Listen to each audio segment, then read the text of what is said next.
Christmas on the island of Sodor. All the engines were working hard. Thomas and Toby were busy carrying people and parcels up and down the branch line. Everyone was happy. Only the coaches, Annie and Clarabelle, were complaining. "It's always the same before Christmas," they groaned. "We feel so full. We feel so full."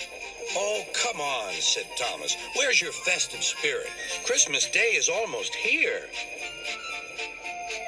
By the side of the track was a little cottage with a familiar figure waving to them.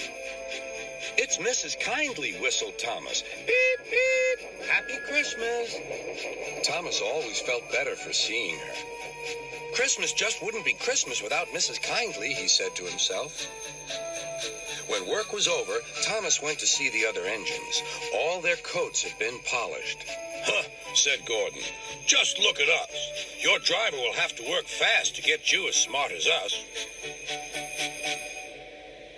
"Never mind that," replied Thomas. "I've something important to say. Do you realize it's been a whole year since Mrs. Kindly saved us from a nasty accident? You remember when she was ill in bed and—" "Yes, of course," interrupted Edward. "You told us how she waved her red dressing gown out of her window to warn you about a landslide ahead." "And you and Toby gave her presents?" Percy joined in. "And Sir Topham Hatt sent her to the seaside to get better." "But," said the other engines, "the rest of us never thanked her properly." "Exactly," said Thomas. "So now I think we should all give her a special Christmas party." Everyone was getting very excited, and the drivers felt sure that Sir Topham Hatt would agree, as indeed he did. The engines were all busy making plans when silence fell. Sir Topham Hatt had bad news. "The weather's changed badly. Mrs. Kindly is snowed up. Toby says he'll help to rescue her. You must help too, Thomas. There's no party unless you do." Thomas hated snow, but he said bravely, "I'll try, sir. We must rescue her. We must." "There's a good engine. You and Toby will manage splendidly." Thomas charged the snowdrifts fiercely. Sometimes he swept them aside. Sometimes they stuck fast. And the men had to loosen them.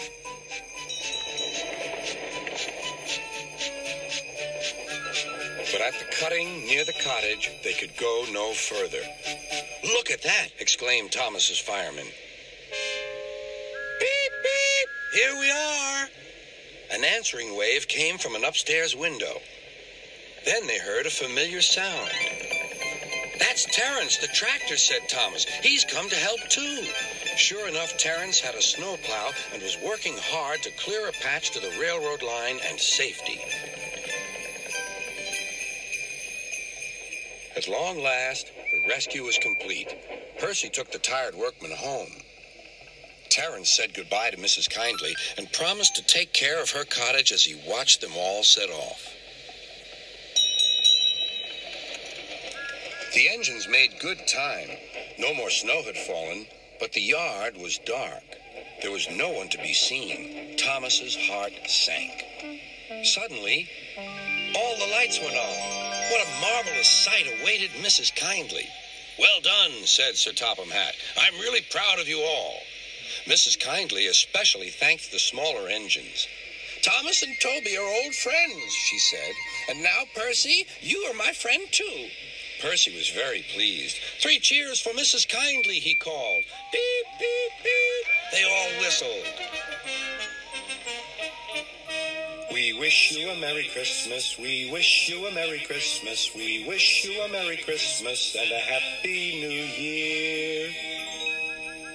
Thomas the tank engine and his friends thought it was the best Christmas ever, and Mrs. Kindly could think of nowhere she would rather live than here with them on the island of Sodor.